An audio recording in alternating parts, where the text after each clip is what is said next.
আল্লাহু বিযাল্লামিল লিল আবিদ।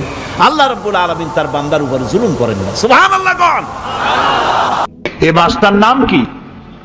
আরবি মাসের নাম কি? মুহররম। এটি সেই মাস। সিরিয়ার দামেস্কে ইয়াজিদ ক্ষমতা দখল করলো অগণতান্ত্রিক পদ্ধতিতে, এবং সরকারি মালের কোনো হিসাব নাই, অডিট নাই, স্বৈরাচারী কায়দায় তিনি ক্ষমতা দখল করে মদিনার আহলে বায়াত যারা মদিনার নেতৃবৃন্দকে তার আনুগত্য করার জন্য বাধ্য করলো। ইমাম হোসাইন যে মায়ের পেটে এসেছেন, যে পিতার পেটে জন্মে এসেছেন, যে নানার কোলে বড় হয়েছেন, তিনি কি এই দৃশ্য চোখে দেখতে পারেন? তিনি বললেন আমি কুফায় যাব। কুফার লোকেরা দাওয়াত দিল, তিনি কুফায় রওনা করবেন। মদিনার লোকেরা হাতে পায়ে ধরলো, কুফায় আপনি যাবেন না। তিনি বললেন আমি কোন ক্রমে ইয়াজিদের বশ্যতা স্বীকার করব না, আমি এর বিরোধিতা করবই। মাত্র 72 জন লোক নিয়ে তিনি কুফার দিকে অগ্রসর হলেন। এই 72 জনের মধ্যে 40 জন পুরুষ আর 32 জন নারী আর শিশু। তিনি যখন কারবালা প্রান্তরে পৌঁছে গেছেন, ইবনে জিয়াদ কুফার গভর্নর, তিনি বাধা দিলেন, বললেন আমার দরবারে হোসাইনকে হাজির করো। ইমাম হোসাইন বললেন যে ব্যক্তি আল্লাহর আখিরাতকে অস্বীকার করেছে, রাসূলকে অস্বীকার করেছে, আমি তার সামনে জীবন থাকতে যাব না। রাতারাতি ইয়াজিদ 6000 সৈন্য পাঠিয়ে দিল। ইমাম হোসাইনের সাথে লোক কত? মাত্র 72। 6000 লোক কি যুদ্ধ করা লাগে 72-এর সাথে? শুধু যদি মার্চ করে পায়ের তলায় পিছে 72 জন শেষ হয়ে যাবে। হযরত ইমাম হোসাইন রাতের বেলায় সঙ্গীদের বললেন, ও আমার সাথীরা, ইয়াজিদ আমার শির চায়, আমাকে চায়, আমার সঙ্গে থেকে তোমরা তোমাদের জীবনকে বিপন্ন করো না, তোমরা সবাই ফিরে চলে যাও মদিনায়। সাথীরা বললেন, ইমাম আজকে যদি আপনাকে ছেড়ে জীবনের মায়া নিয়ে মদিনায় ফিরে যাই, আর আপনার যদি শাহাদাত নসিব হয়, তাহলে কিয়ামতের দিন আল্লাহর নবীর সামনে আমরা কি জবাব দেব? আমরা আমাদের জীবন দিয়ে আপনাকে পাহারা দেব। সকালবেলা যুদ্ধ শুরু হয়ে গেল। জোহরের নামাজ আসতে না আসতে 40 জন পুরুষ শাহাদাত বরণ করলেন। এখন একজন পুরুষ বেঁচে আছেন, ইমাম হোসাইন। তাঁবুর ভিতরে স্ত্রী এবং অন্যান্য মহিলাদের কাছ থেকে বিদায় নিতে এসেছেন। তোমাদেরকে আল্লাহর হাওয়ালা করলাম, আমি যুদ্ধে চলে যাচ্ছি। আমার চোখের সামনে আমার নানাজির দান্দান মোবারক শহীদ হওয়া ইসলাম, সাহাবীদের রক্ত দেওয়া, জীবন দেওয়া ইসলাম, খেলাফত মিটে যাবে পৃথিবী থেকে, রাজতন্ত্র প্রতিষ্ঠা হবে, আমার জীবন থাকতে আমি তা হতে দেব না। স্ত্রী এগিয়ে এলেন, বললেন, হুসাইন, জিহাদের ময়দানে থেকে আমি আপনাকে বিরত থাকতে বলবো না, তবে একটি দাবি আছে। এই যে ছোট্ট দুগ্ধপোষ্য শিশু, গত কয়েকদিন হলো ঘরে খাবার নাই, পানি নাই, আমার বুকে দুধও নাই, এই ছোট্ট বাচ্চাটিকে একটু পানির ব্যবস্থা করুন। ইমাম হোসাইন কলিজার টুকরা সন্তানকে দুই হাতে উঁচু করে এজিদি সৈন্যদের সামনে এসেছেন। এজিদি সৈন্যরা, আমার হাতের দিকে তাকাও, এটি রসুলের আওলাদ, আমার কলিজার টুকরা সন্তান। ফোরাতের অফুরন্ত পানি প্রবাহিত হচ্ছে, একটু ফোরাতের কুলটা ছেড়ে দাও, ওর একটু পানি পান করায়। আমার সাথে তোমাদের শত্রুতা থাকতে পারে, এই নিষ্পাপ বাচ্চার সাথে তো কোনো শত্রুতা থাকার কথা নয়। তার এই আবেগপূর্ণ কথা এজিদি সৈন্যদের কলিজায় স্পর্শ করলো না। তারা বিষাক্ত তীর নিক্ষেপ করলো। ইমাম হোসাইনের উঁচু করে ধরা বাচ্চার বুকের ভিতর থেকে বিষাক্ত তীর প্রবেশ করে বেরিয়ে গেল অপর প্রান্ত থেকে, রক্ত ফিনকি দিয়ে বেরিয়ে এলো।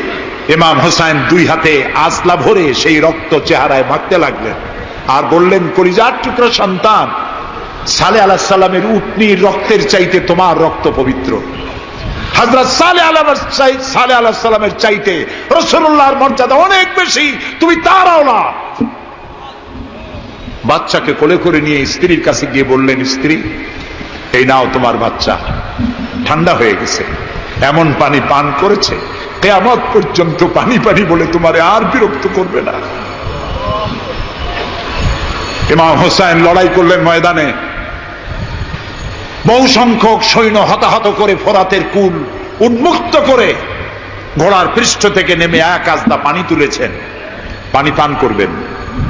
মুখের কাছে যখন আকণ্ঠ তৃষ্ণার্ত পিপাসার্ত হোসাইন মুখের কাছে পানি নিয়েছেন, হঠাৎ ভেসে উঠল মনের পর্দায়, একটু আগে আমার কলিজার টুকরা সন্তান এই পানির অভাবে চলে গেল।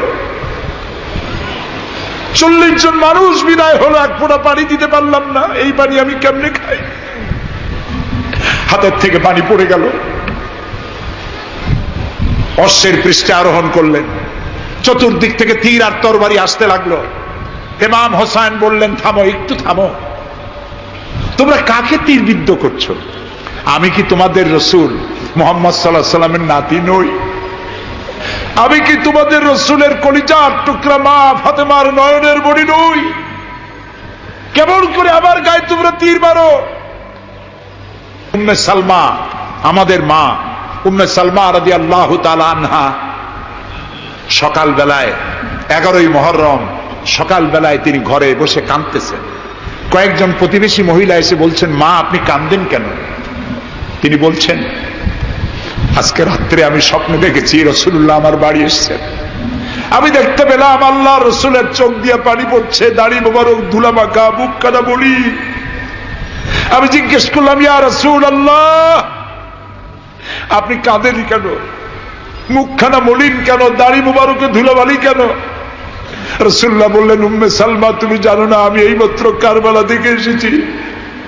আমি দেখে এলাম আমার কলিজার টুকরা হোসাইনের শির মোবারক তার দেহ থেকে বিচ্ছিন্ন করে ঘোড়ার পদদলি, ঘোড়া দিয়ে পদদলিত করা হয়েছে তার দেহ মোবারক। ইসলাম এত সহজে আসে না, অনেক রক্ত পাড়ি দিয়ে এসেছে ইসলাম।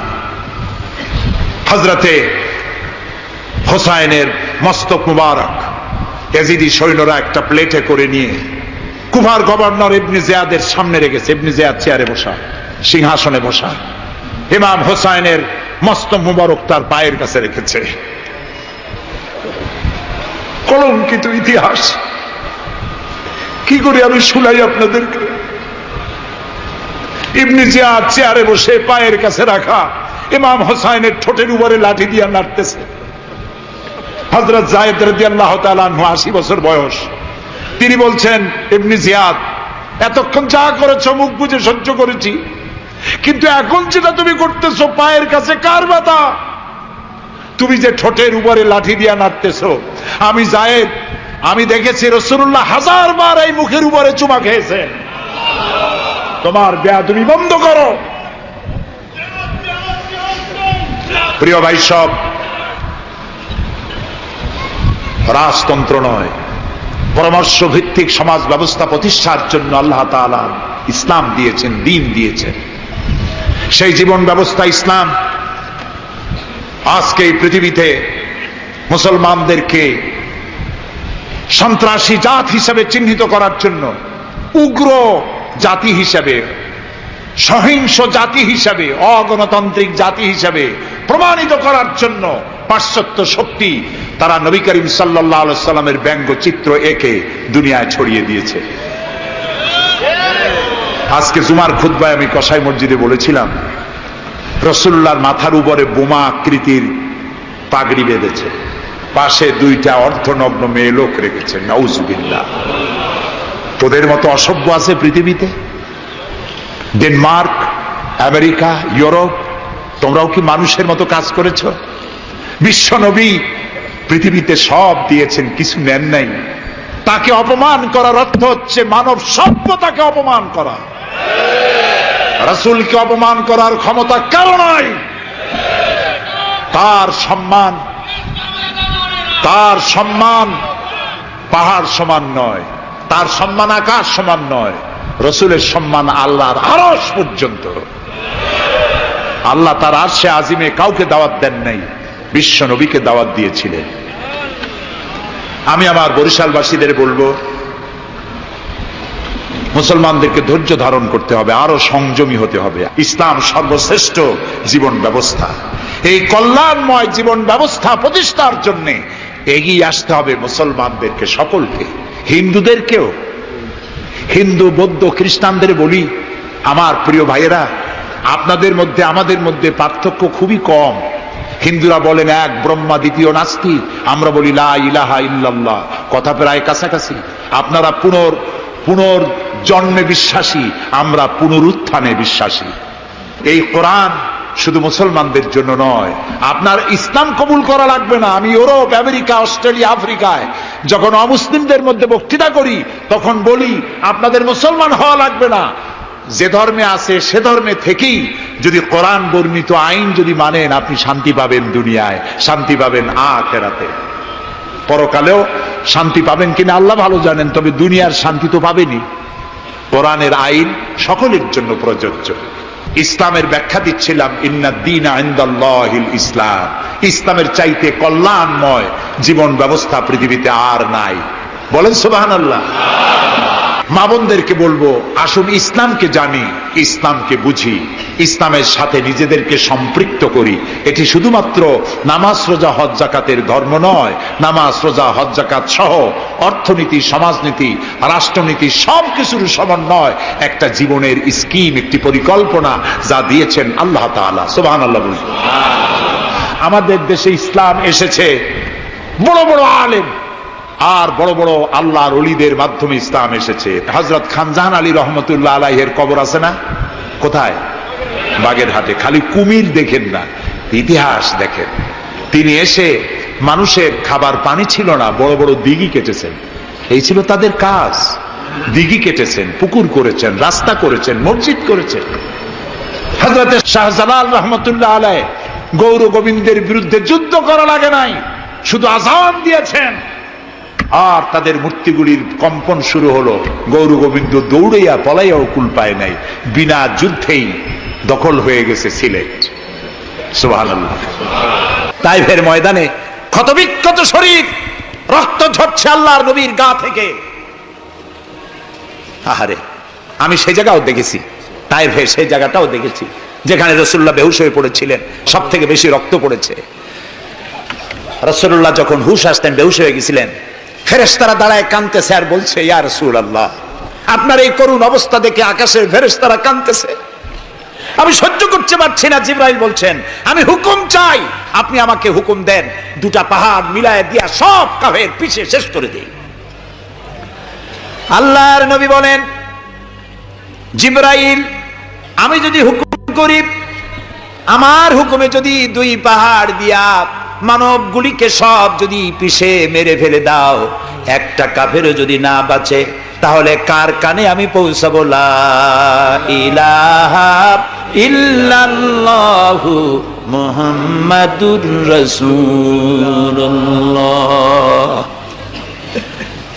নবী করিম সাল্লাল্লাহু আলাইহি ওয়াসাল্লাম বসে আছেন, গা দিয়ে রক্ত ঝরছে। এই অবস্থা দেখে তায়েফের এক লোক দৌড়াইয়া তার বাগানে চলে গেল, আঙ্গুর বাগান, বুখারীর হাদিস। আঙ্গুর বাগান থেকে এক গ্লাস আঙ্গুরের রস নিয়ে এসে রাসূলের হাতে দিলেন। 3 দিনের না খাওয়া রাসূল, 3 দিন ক্ষুধার্ত, তৃষ্ণার্ত, ক্ষতবিক্ষত, জর্জরিত, নিষ্পেষিত, নির্যাতিত। এক গ্লাস শরবত হাতে পেয়ে বিসমিল্লাহ বলে শরবতটা পান করলেন। জিজ্ঞেস করলেন, তোমার নাম না আত্তাস? তিনি বললেন, হ্যাঁ, আমার নাম আত্তাস। তোমার বাড়ি হযরত ইউনূস আলাইহিস সালামের গ্রামে? তিনি বললেন, হ্যাঁ।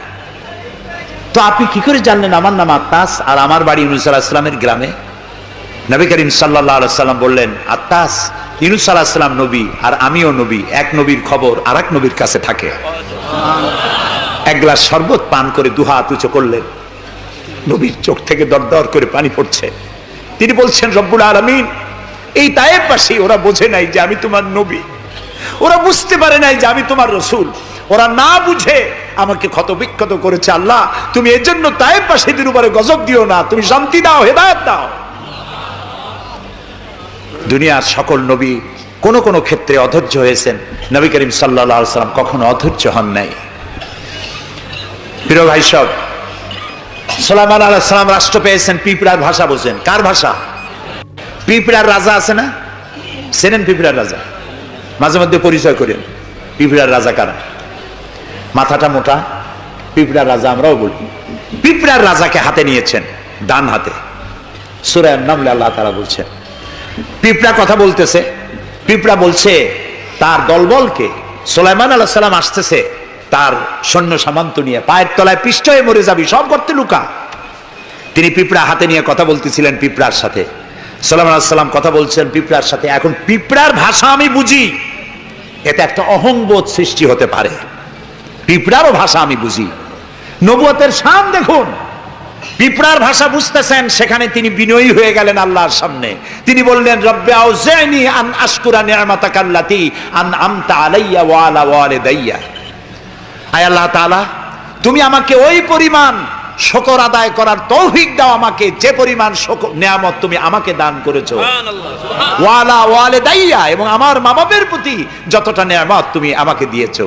ওয়ান আমালা সালিহান তারদাহু, আর আমাকে এমন আমল করার তৌফিক দাও যাতে তুমি খুশি হও।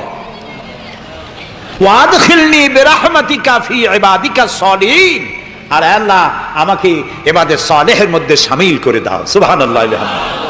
প্রিয় ভাই সব, আমার মূল বক্তব্য ছিল এই সব সচ্চরিত্রবান সুপার কোয়ালিটির মানুষ আল্লাহর নবীরা মার খেলেন কেন? শুধুমাত্র দাঁত মাজা, সুরমা লাগান, দাড়ি লাগান। আমি যদি আপনাদের বলি সবাই দাড়ি রাখবেন, আপনারা কি আমার মারতে আসবেন? কেন মারবেন? আমি তো খারাপ কথা কিছু বলি, এই জন্য মারামারি হয় না। মারটা হইল কেন? মার হয়েছে এই কারণে নবীরা বলেছেন লা ইলাহা ইল্লাল্লাহ, আল্লাহ ছাড়া কোনো ইলাহা নাই, আইনদাতা নাই, বিধানদাতা নাই, একমাত্র আইনদাতা তিনি। এখন আল্লাহর আইনটা কি সেটা আমাদেরকে বুঝতে হবে, সেটার দিকে আমি আগাচ্ছি ইনশাআল্লাহ। নবী করিম সাল্লাল্লাহু আলাইহি ওয়াসাল্লাম যখন এই কালিমার দাওয়াত দিলেন, মার শুরু হয়ে গেল। যারা এতদিন বলছিল আল আমিন, কি বলছিল রাসূলকে? আল আমিন, তারাই এখন নবী করিম সাল্লাল্লাহু আলাইহি ওয়াসাল্লামকে পাগল বলা শুরু করলো। রাসূলকে পাগল বলা হলে আঘাত লাগে কার গায়ে? আঘাত লাগে কোথায়? আল্লাহর গায়ে বলা যাবে না, আল্লাহর অস্তিত্বে আঘাত লাগে। আল্লাহ রাব্বুল আলামিন এই কাফেরদের অপবাদের জবাবে আল্লাহ তাআলা প্রতিবাদ করলেন। তিনি বললেন, ওয়ামা সাহিবুকুম বিমাজনুন, তোমাদের সাথী পাগল নয়। তোমাদের সাথী বললেন আল্লাহ তাআলা। কেন? তোমরা তো এই লোককে হতে দেখেছো, তার শৈশব, কৈশোর, যৌবন, আর এই বয়স পর্যন্ত তোমরা তাকে চোখের সামনে দেখেছো। পাগলামির কি দেখলে তোমরা তার ভেতরে? কেন পাগল বলো? তিনি পাগল নন, তিনি শায়ের নন, তিনি জাদুকর নন, তিনি গণক নন, তিনি আমার নবী।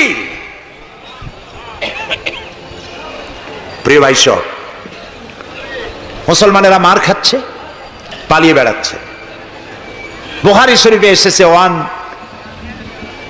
ওয়ান খাব্বাব বিন আরিত রাদিয়াল্লাহু তাআলা আনহু আন্নাহু قال শাকাউনা ইলা রাসূলিল্লাহ সাল্লাল্লাহু আলাইহি ওয়াসাল্লাম ওয়া হুয়া মুতাওয়াসসাদুন বুরদাতুন লাহু ফি জিল্লিল কাবা। হযরতে খাব্বাব বলেন, আমরা অত্যাচারিত হয়ে একদিন নবী করিম সাল্লাল্লাহু আলাইহি ওয়াসাল্লামের কাছে গেলাম, যে দেখতে পেলাম তিনি কাবা শরীফের ছায়ায় চাদর মুড়ি দিয়ে আরাম ফরমাচ্ছেন। আমরা কাছে গিয়ে বললাম, আলা তাদউ লানা আলা তাস্তানসিরু লানা ইয়া রাসূলুল্লাহ, হে রাসূল। মাইর খাইতে খাইতে আমরা শেষ হয়ে গেলাম।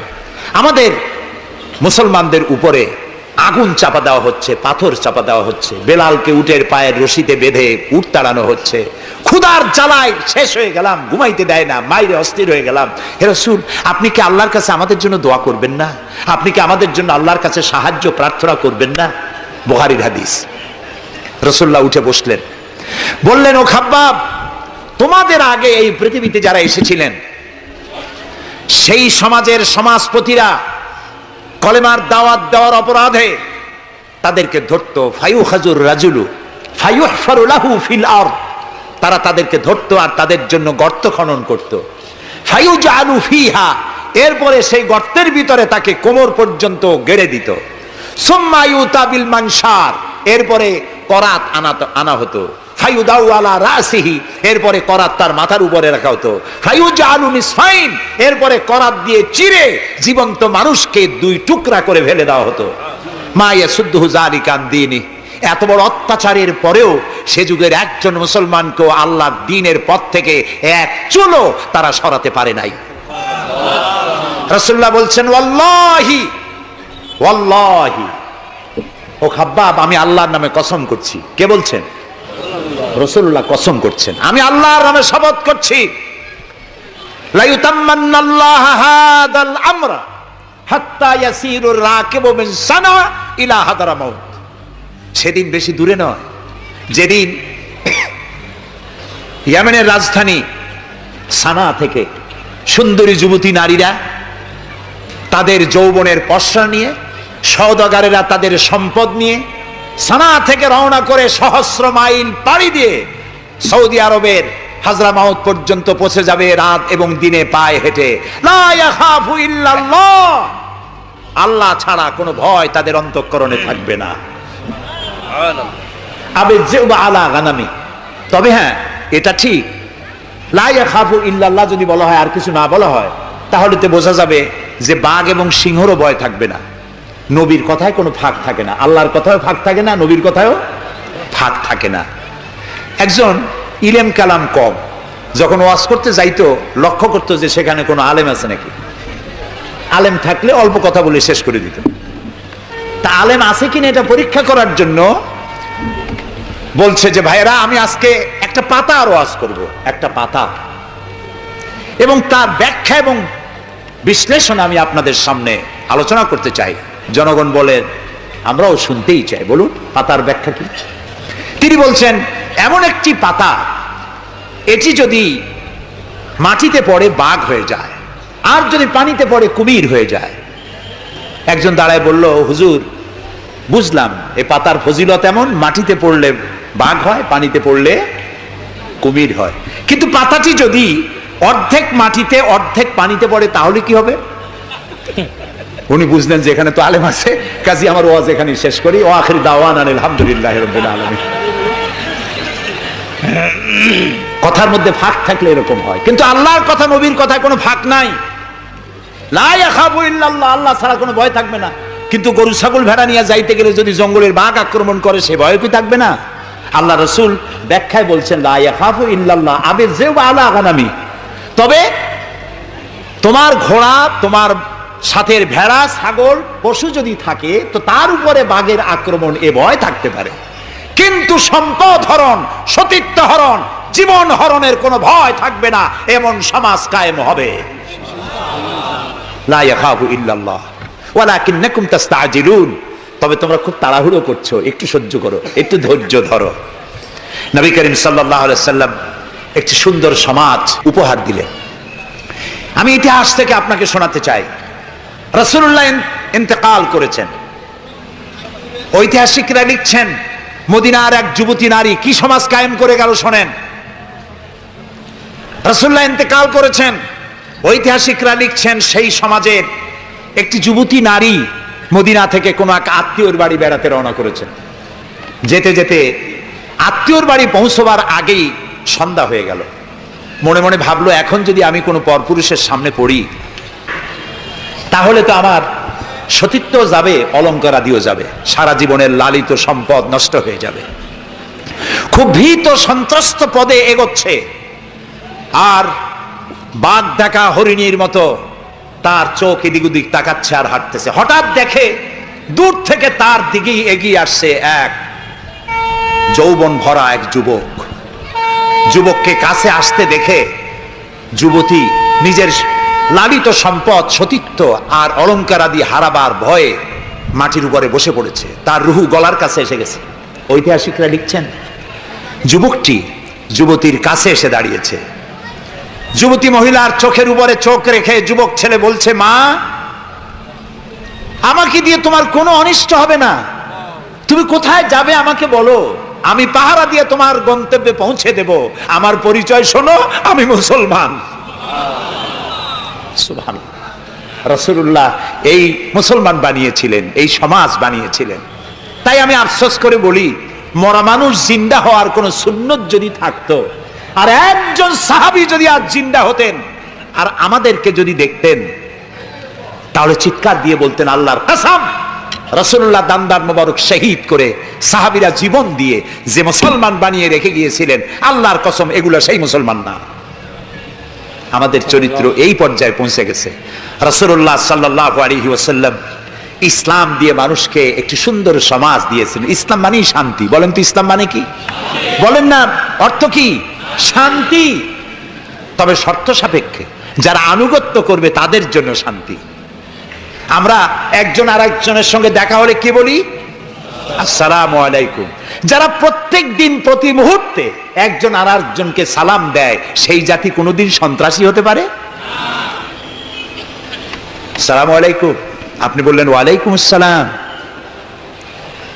নবী করিম সাল্লাল্লাহু আলাইহি ওয়াসাল্লাম বলেছেন আফশুস সালাম ওয়া আতইমুত তুআম ওয়া সাল্লু আন-নাসু বিন-নিয়াম তাদখুলুল জান্নাতা বিস-সালাম। তিনটি কথা। কয়টি কথা শুনতেছেন আপনারা? এক নম্বর হচ্ছে সালাম বিনিময় করো বেশি করে। রাসূলুল্লাহ বলছেন, একটা গাছের এপাশে বসে দেখা হয়েছিল, সালাম দাও। গাছটা ঘুরে আসছে, লোকটা আবার সালাম দাও। আমাদের দেশে অভ্যাস নাই।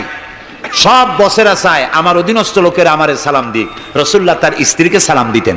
এমনকি রাস্তা দিয়ে যাওয়ার সময় বাচ্চা পোলাপান খেলাধুলা করছে, তাদেরকে তিনি সালাম দিতেন। আমরা কি দেই? আমরা দেই না। হুজুররা মনে করেন মুরিদরা আমারে দেবে, মন্ত্রী মনে করে অন্যরা আমারে দেবে, এসপি মনে করে পুলিশ আমারে দেবে। কিন্তু সালাম যিনি আগে দেবেন তিনি অহংকার মুক্ত। সুবহানাল্লাহ। এবং এই সালাম অন্যরা বলে কি সুপ্রভাত, গুড মর্নিং, গুড ইভিনিং, শুভ সন্ধ্যা, শুভরাত্রি। এটার ব্যাখ্যা কি? সকালবেলায় 280 মাইল স্পিডে ঝোড়ো হাওয়া প্রবাহিত হচ্ছে, 30 ফিট উঁচু হয়ে জলোচ্ছ্বাস হচ্ছে, মানুষ মরতেছে, বাড়ির টিন উড়ে যাচ্ছে। সকালবেলা কেউ যদি যায় বলে গুড মর্নিং, থাপড়ায় দাঁত ফালাই দেবে না? বেটা, এর চাইতে ব্যাড মর্নিং তো কখনো আসে নাই। রাতের বেলায় মা মারা গেছে, তার বাড়ি গিয়ে বলছে গুড নাইট। কেমন লাগবে কোন? সুতরাং ইসলামের বিষয়টাই মোর সায়েন্টিফিক। সুখে দুঃখে, বিপদে আপদে, সুখে শান্তিতে, রাতে দিনে, সকালে সন্ধ্যায় যখন দেখা হচ্ছে, একজন আরেকজনকে সালাম দেয়, আসসালামু আলাইকুম। পয়সা লাগতেছে? কথা না কইলে বুঝবো কি? বিনা পয়সায় আল্লাহ তোমার উপরে শান্তি দিক, রহমত দিক। আপনি আরো বেশি করে কোন ওয়ালাইকুম আসসালাম ওয়া রাহমাতুল্লাহি ওয়া বারাকাতুহু ওয়া মাগফিরাতুহু। তারপরে কি করে? হাত দেন। কিছু কিছু লোক আছে হাত মুঠে ছোঁয়ায়, সবটা দিতে চায় না। আবার হাতটা দিয়া এরকম ঝাঁকি ঝাঁকি করে, মনে করে যত ঝাঁকি তত নেকি। এটা কিন্তু একটা পাগলামি। জি, আপনি হাত নাচান কেন? ধরে রাখেন আর বলবেন ইয়াগফিরুল্লাহু লি ওয়া লাকুম। আল্লাহ তোমারও শান্তি দিক, আমারও শান্তি দিক। আল্লাহ তোমারও মাফ করুক, আমারও মাফ করুক। সুবহানাল্লাহ করে কে বলতেছেন? আল্লাহ রাসূল। বাড়িতে যেয়ে সালাম দেবেন, বউরে সালাম দেবেন। আপনার স্ত্রী আপনার কৃতদাসী নয়, আপনার সমান অধিকার। তা আপনি সালাম দিবেন। ঘরের মধ্যে মুখ কালো করে ঢুকলেন, বউ কিছু কইল না, আপনিও কিছু কইলেন না, মনে হলো দুইজন বোবা। আপনি ঘরের মধ্যে প্রবেশ করতেছেন, আসসালামু আলাইকুম ওয়া রাহমাতুল্লাহ, গৃহবাসীরা তোমাদের উপরে আল্লাহর রহমত নাজিল হোক। সুবহানাল্লাহ বলবেন না? আজকেই এই আমল করবেন, বাড়ি যাইয়ে বউরে সালাম দেবেন। তবে যারাদের কোনোদিন দেওয়ার অভ্যাস নাই, তাদের একটা সমস্যা হইতে পারে। হঠাৎ করে সালাম দিলে বউ মনে করবে কপালে দুঃখ আছে, বুঝে আসছে। একটু বুঝাই বলে নেবেন। তবে আজকের থেকে সালাম শুরু হবে, ঠিক আছে না ভাই? আজকের থেকে শুরু হবে। বাচ্চাকে বাড়ি থেকে বিদায় করছেন, স্কুলে যাচ্ছে, মা বাবা শিখায় বাই বাই, টাটা, যাই যাই, খাই খাই। এটা কথা হলো? বাচ্চা বিদায় হচ্ছে, বাচ্চার মাথায় হাত দিয়া বলেন ফি আমানিল্লাহ, তোমারে আমি আল্লাহর আমানতে ছেড়ে দিলাম। সুবহানাল্লাহ। কিসের বাই বাই টাই টাই? আমরা মুসলমান, এই মুসলিম ট্র্যাডিশন, মুসলিম কালচার বাঁচায় রাখতে হবে যে কোনো মূল্যে।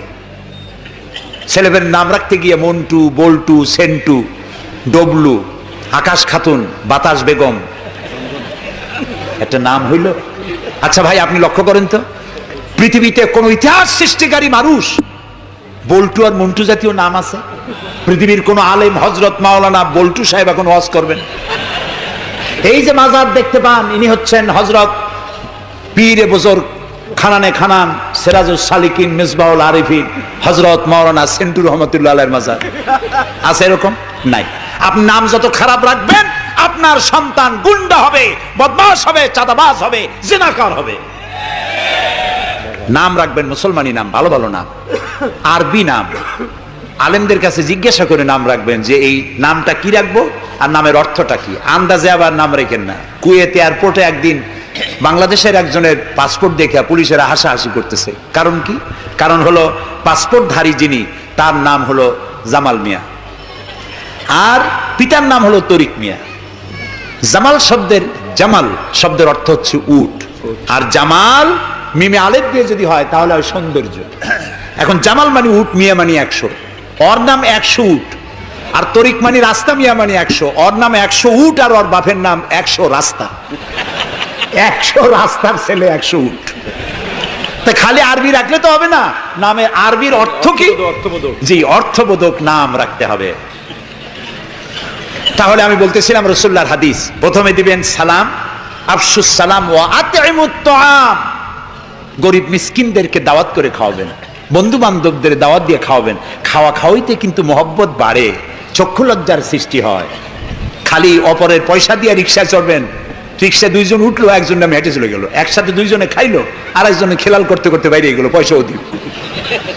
এই চালাকি এক সময় ধরা পড়ে যায়। এই জন্য মানুষকে বাড়িতে দাওয়াত দিয়ে খাওয়ানো, রাসূলুল্লাহ বলেন দাওয়াত দিয়ে খাওয়াও।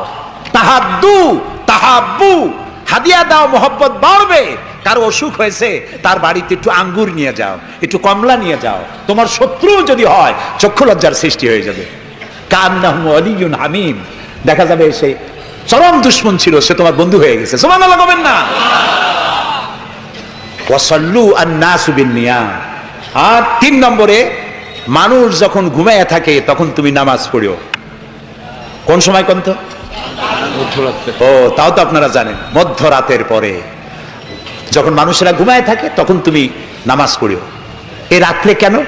কারণ মানুষের কাছে সব থেকে বড় ভালোবাসার সত্তাকে বলেন আল্লাহ, তারপরে আল্লাহ রাসূল। এখন যাকে ভালোবাসি তার সাথে তো প্রেম করতে হবে। প্রেম কি নোটিশ দেওয়া হয়? SMS করে আজকাল হয়। কিন্তু ভালোবাসা বিজ্ঞাপন দিয়ে হয় না, মাইকিং করে হয় না। ভালোবাসা হয় কিসে? কন্ত প্রেম কিসে হয়? লজ্জা করে বলতে, করছেন তো এক সময়। গভীরে, রাতে, অন্ধকারে, একাকিত্বে ভালোবাসা হয়। তো মানুষের সবচাইতে প্রিয় হচ্ছেন আল্লাহ তাআলা, প্রিয়তম। এর থেকে প্রিয় আর মুসলমানদের জন্য কেউ হইতে পারে না। দিনের কোলাহল পূর্ণ অবস্থার ভেতর দিয়ে তুমি তার সঙ্গে আবেগময় কণ্ঠে কথা বলতে পারবা না, এটা আল্লাহ তাআলা জানেন। তাই আল্লাহ তাআলা বলেছেন ওয়াজআলনান নাহারা মাশা, দিন বানাইছি রোজগার করার জন্য, কাজ করো, বসে থাকবা না।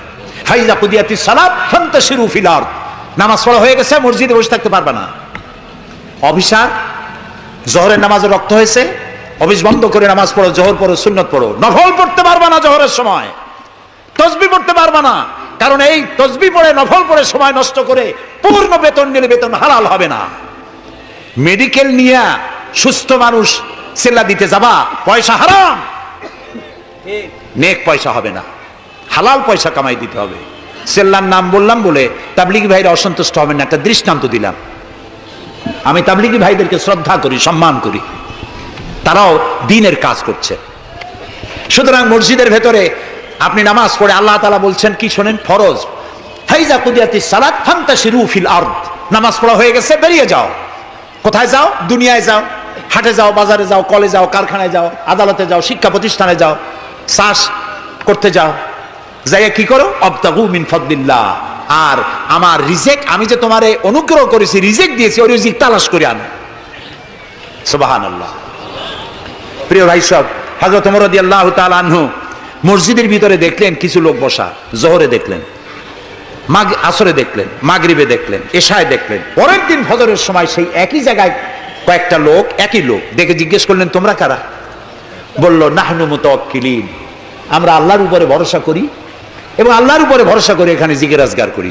খাও কি? কয় যে আমাদের এই জিকির আজগার দেখে পাশের লোকেরা ভাত রাইন্দে আমাকে খাওয়ায়। রাসূলুল্লাহ বললেন তোমরা তো মুতাওয়াক্কিলুন, তোমরা তো অন্যের উপরে নির্ভরশীল, আল্লাহর উপরে তো নির্ভরশীল তোমরা নও। শোনো, আগামীকাল এই জোহরের নামাজের পর যদি তোমাদেরকে এখানে বসা দেখি, ব্যাট মেরে মসজিদ থেকে বের করে দেব। মসজিদে নির্দিষ্ট সময় নামাজ পড়তে আসবে, বাকি সময় কাজ করতে হবে মানুষের জন্য, নিজের জন্য, জনগণের জন্য, রাষ্ট্রের জন্য। এর নাম ইসলাম। এর নাম কি? ইসলাম। বাস্তবমুখী, বৈরাগ্য নয়। আপনি দিন কায়েমের জন্য, আল্লাহর বেশি জিকির আজগার করার জন্য জঙ্গলে যাবেন, লা রাহবানিয়াতা ফিল ইসলাম। ইসলামে বৈরাগ্যবাদকে সমর্থন করে না। কথা বুঝে আসছে? সুতরাং আপনি রাত্রি বেলায়, দিনের কোলাহলপূর্ণ সময়, আপনি আল্লাহর সাথে প্রেম করতে সময় পাচ্ছেন না। আল্লাহ তাআলা বলছেন ওয়াজআলনাল লাইলা লিবাসা ওয়াজআলনা নাওমাকুম সুবাতা। রাত্রে বানাইছি, রাত্রিকে বানাইছি শান্তির আচ্ছাদন। সুবহানাল্লাহ বলবেন না? রাত হলো শান্তির আচ্ছাদন। তীর্যক রৌদ্রের তীব্র প্রখারকে বন্ধ করে দিয়ে, রাতের একটি অন্ধকারের চাদর দিয়ে, কালো চাদর দিয়ে পৃথিবীটাকে ঢেকে দিলাম। আর একটু শান্তির জন্য চাঁদ আর তারকার নামে কিছু ডিম লাইট জ্বালাই দিলাম। গভীর রাত্রে ওঠো, মানুষ যখন ঘুমায় তখন তুমি সেজদায় পড়ে কাঁদো। রাসূলুল্লাহ বলেছেন, অনুশোচনা আর অনুতপ্তের এক ফোঁটা পানি নাকের অর্ধেক আসতে না আসতে আল্লাহ তাআলা ওই ক্রন্দনরত বান্দাকে মাফ করে দেন। সুবহানাল্লাহ। এই তিনটি কাজ যে করবে, কয়টা কাজ? তিনটি। এই তিনটি কাজ যারা করবে, তাদখুলুল জান্নাতা বিসসালাম। আখরাজাহু মুসলিম। মুসলিম শরীফের হাদিস। রাসূলুল্লাহ বলছেন, এই তিনটে কাম করো, শান্তির সাথে জান্নাতে চলে যাবে। তাহলে যে জাতির জীবন ব্যবস্থার নাম কি? ইসলাম। আর আমাদের নাম মুসলমান। সব জায়গায় কিন্তু শান্তি। দেখা হইলে সালাম। আল্লাহর নাম কি? শান্তি। আর আল্লাহর এক নাম কি? সালাম না আছেন আল্লাহর নাম? আল্লাহর নাম শান্তি।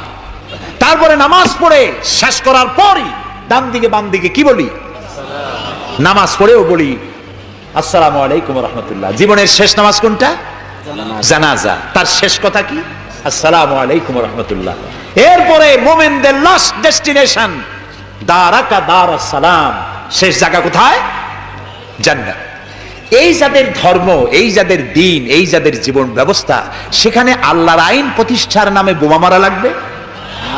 জবাব দেন। সন্ত্রাসী তৎপরতা করা লাগবে? কোন নবী, কোন রাসূল সন্ত্রাসী তৎপরতা চালিয়েছেন, মানুষ হত্যা করেছেন, এর কোন নজির আছে পৃথিবীতে? আছে? পৃথিবীতে নাই। আপনারা বলতে পারেন, তাহলে রাসূলুল্লাহ যুদ্ধ করছিলেন কেন? নবী করিম সাল্লাল্লাহু আলাইহি ওয়াসাল্লাম যত যুদ্ধ করেছিলেন সব ছিল ডিফেন্সিভ, আত্মরক্ষামূলক। তিনি নিজে যুদ্ধ শুরু করেছেন, এর কোন নমুনা নাই। একটি হাদিস পাওয়া যাবে না যে নবী করিম সাল্লাল্লাহু আলাইহি ওয়াসাল্লাম ক্ষমতা গ্রহণ করার পর সাহাবীদের রাতের বেলায় পাঠিয়ে দিয়েছেন, ওই গ্রাম আমার উপর ঈমান আনে নাই, বাড়ি শুদ্ধ জ্বালায় দাও, হত্যা করো, বলেছেন? সুবহানাল্লাহ। বন্দীরা এসেছে, বন্দীদেরকে তিনি শর্ত করেছেন, বন্দীদের খাবার দিয়েছেন, থাকার দিয়েছেন, আর বলেছেন কোন বন্দী যদি একটা নিরক্ষর লোককে অক্ষর জ্ঞান সম্পন্ন করাতে পারে, স্বাক্ষর দিতে পারে, এই জ্ঞানটুকুন যদি দিতে পারে, এর বিনিময়ে তাকে মুক্তি দেওয়া হবে। আজকে আমেরিকা আমাদেরকে ভদ্রতা শিখায়, বন্দীদের সাথে তোমরা কি ব্যবহার করেছো? আল গরিব কয়েদখানায় কি অসভ্যর বর্বরতা তোমরা করেছো, পৃথিবীর ইতিহাসকে ম্লান করে দিয়েছো, সভ্যতার মুখে কালিমা লেপন করেছো। আল গরিব কয়েদখানার তারা কি করেছে, আমি ভাষা দিয়া ভদ্রলোকের সামনে তা উচ্চারণ করতে পারবো না।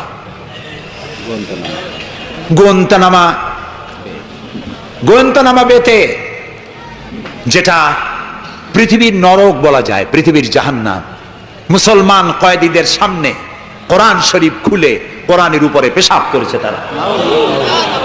একজন মুসলমান হাত পা বান্ধা, তার সামনে কোরআনে পেশাব করলে তার অবস্থাটা কি হয়? সে তো আত্মহত্যা করতে চায়, তখন আমার জীবন চলে যাক, কোরআনের অমর্যাদা তো সহ্য করা যায় না। তোমরা তাই করেছো। তোমরা এরাকে 70 বছরের বৃদ্ধা নারীকে দুই পার দুই হাতের উপরে ভর করে গাধার মতো বানাইয়া তার পিঠের উপরে তোমরা চড়ে বাজারে বাজারে ঘুরেছো। তোমরা সেই জাতি, তোমরা নারীত্বের অমর্যাদা করেছো, মনুষ্যত্বের অমর্যাদা করেছো। বাংলাদেশকে গণতন্ত্র শিক্ষা দেওয়ার জন্য তোমাদের আসার কোনো জরুরত নাই। গণতন্ত্র আমাদের কাছ থেকে শিখে যাও, সভ্যতা ভদ্রতা আমার দেশ থেকে শিখে যাও। তোমরা সাম্প্রদায়িক সম্প্রীতির কথা বলো, আমার দেশ থেকে শেখো। আমার দেশের হিন্দুরা রোজার মাসে মসজিদের পাশে যত মণ্ডপ ছিল, মাগরিবের আজানের সময় কেউ ঢোল বাজায় নাই, মাইক বাজায় নাই, ঠিক না? আমার দেশের মুসলমানেরা তাদের সারা দিন রোজা রেখে তাদের গান বাজনা চিৎকারে গান অস্থির হয়েছে, কিন্তু কেউ যে বলে নাই যে ঢোল বাজাইতে পারবে না, গান গাইতে পারবে না, বলেছে কেউ? সাম্প্রদায়িক সম্প্রীতি এখানে তোমরা খুঁজে বেড়াও যেখানে সম্প্রীতি নাই। কোথায় সাম্প্রদায়িক সম্প্রীতি নাই? সব জায়গায় সাম্প্রদায়িক সম্প্রীতি। সব থেকে পৃথিবীর মধ্যে বাংলাদেশে সাম্প্রদায়িক সম্প্রীতি সব থেকে বেশি।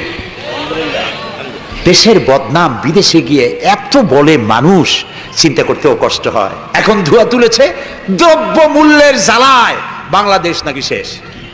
আচ্ছা ভাইরা, দ্রব্য মূল্য পৃথিবীতে কোথায় না বেড়েছে? তবে আমাকে বলতে হবে, দ্রব্য মূল্যের কারণে বরিশালে না খাইয়া মরছে কয়জন? আমি আপনার কাছে হিসাব চাই, বলেন। মরেছে একজনও? বাংলাদেশে মরছে একজনও? দ্রব্য মূল্য বাড়তে পারে, কিন্তু ক্রয় ক্ষমতাও তো বেড়েছে মানুষের, আলহামদুলিল্লাহ বলেন। আমি তো সেদিন আমার পিরোজপুরে দেখলাম এক রিক্সাওয়ালা, তার বাড়িতে শামিয়ানা টানানো। আমি জিজ্ঞেস করলাম, এই বাড়িতে কি বিয়ে নাকি? বললো যে একটা রিক্সাওয়ালা অমুক, তারা চিনলাম, তার বাড়িতে বিয়া। সে বিবাহের জন্য পাড়েরহাট বাজার থেকে, ডেকোরেটর থেকে চেয়ার ভাড়া করে এনেছে, শামিয়ানা এনেছে, সেজন্য ধার কর্য করতে হয়নি, সে পয়সা পেয়েছে, তার কাছে পয়সা আছে।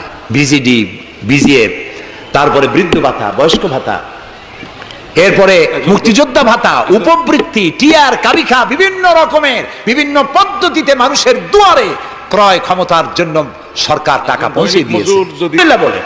সুতরাং এই সব বাজে কথা বলে মানুষকে বিভ্রান্ত করার কোনো সুযোগ নাই। যাক, এটা আমার পয়েন্ট না। আমার পয়েন্ট ছিল আল্লাহর আইন প্রতিষ্ঠার জন্য বোমা মারা, সন্ত্রাসী তৎপরতার কোনো সুযোগ নাই। আজকে যারা বোমা মারতেছে, এই যে ঝালকাঠি মারলো না, কয়জন মারছে? 2 জন। যেটা মারলো, এইখানে বসে তারে পুলিশে ইন্ট্রোগেশন করতেছিল। ইন্ট্রোগেট করার সময় তারে জিজ্ঞেস করলো, তুমি মারলা কেন? কয় যে আমি আল্লাহর আইন প্রতিষ্ঠা করতে চাই, সে আল্লাহর আইনের বিরুদ্ধে অবস্থান নিয়েছে, বিচার করে, সেই জন্য তারে মারছি। আচ্ছা, বিচারকরা কি আইন তৈরি করে? জবাব না দিলে বুঝবো কি আমি? আপনারা সবাই শিক্ষিত, সিটি কর্পোরেশনের লোক, জবাব দিবেন ঠাস ঠাস করে পুরুষের মতো। বিচারকরা আইন বানায়? তৈরি করা আইনের উপরে তারা ডিসিশন দেন। এই যে আইনজীবী 2 জন 2 পাশে আমার বসে আছে, ওনারা যে পার্লামেন্টের মেম্বার, আদালতে এই জন্য এমপি কে দেখাই দেয়। জি, তো এই যে 2 জন আইনজীবী বসে আছেন আমার পাশে, ওনারা প্রতিষ্ঠিত আইনের উপরে ওনারা আর্গুমেন্ট করেন। আমার দেশে যত আইন আছে, সিভিল ল যেটা, সেখানে তো ইসলামী আইন আছে, আছে না বললেন কেন? আন্দাজে সিভিল ল এর মধ্যে আছে, ক্রিমিনাল ল এর মধ্যে কিছুটা নাই, কিন্তু সিভিল ল এর মধ্যে আছে। মুসলিম পারিবারিক আইন, এটা তো আছেই। সুতরাং বিচারক মারা, আইনজীবী মারা। এরপর বললো, আচ্ছা তুমি যদি এখন মরো, কয় যে আমি তো শহীদ হয়ে যাবো। আরে উল্লুক, তুমি শহীদ হবা কেমনে? তুমি তো মানুষ খুন করে আসছো, তোর তো জাহান্নামে যাওয়া লাগবে। চট্টগ্রামে যে মারলো, বোমা মারতে গিয়ে 2টা হাত গেছে, 2টা পা চলে গেছে।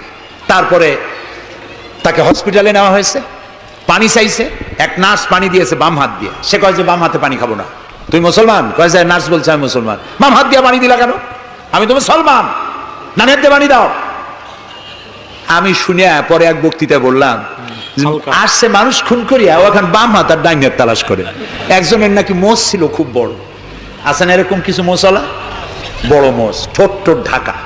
কিছু কবি, বুদ্ধিজীবী, এরা কোন রকম বুদ্ধিজীবী হইতে চাইলে এরকম একটু মোস্টাস বড় থাকা লাগে, চুল টুল 5-6 মাস কামায় না, এরকম একটা অবস্থা। আর মাথাটা ইন্টারন্যাশনাল এয়ারপোর্ট, চুল টুল নাই, স্টেডিয়ামের মতো, চতুর্দিকে কিছু দর্শক আছে, মাঝখানে খালি। তো এইরকমের একজন মোষওয়ালা, ঘন মোষ, এত বেশি মোষ যে টর্চ মারিয়াও বোঝা যায় না যে লোকটা হাসে না কান্দে। ওই রকম এক মোষওয়ালা লোকের মদ খাওয়ার অভ্যাস ছিল। মদের গ্লাস বাম হাতে, আর ডান হাত দিয়ে মোষগুলো উঁচু করিয়া বাম হাত দিয়ে মদ খাইতেছে বহুত কষ্ট করে। একজন জিজ্ঞেস করলো, ভাই তুমি মদ খাওয়াতে এত কষ্ট করতেছো কেন? ঢকঢক করে গিললেই তো হয়, মোষগুলো উঁচু করে নেছো। কয় যে ভাই, হযরত ওলামায়ে কেরামের মুখে শুনছি পানি টানি কিছু খাইতে গেলে মোষ লাগলে মাকরুহ হয়।